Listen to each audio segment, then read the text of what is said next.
C'est le genre de moquerie qu'on entend tous les jours ou presque, celle sur la calvitie d'un ami ou les cheveux crépus d'une collègue. C'est peut-être vous d'ailleurs la cible de ce genre de remarques. Le député Olivier Servat, chauve, lui-même avoue en avoir souffert.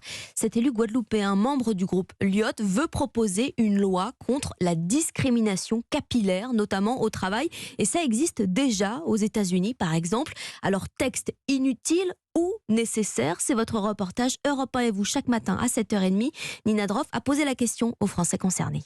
Qu'ils aient les cheveux roux, crépus ou encore blonds, beaucoup de Français confient avoir subi des moqueries sur leurs cheveux, notamment dans leur milieu professionnel. Des moqueries de « t'es pas coiffé » alors que si. La blondeur qui est associée à la naïveté. Poil de carotte, le roux. Super tes cheveux, oh là là, t'es chauve. Tanita a des cheveux crépus, coiffés en afro. Lucille, d'épaisses boucles brunes qui tombent jusqu'au milieu de son dos.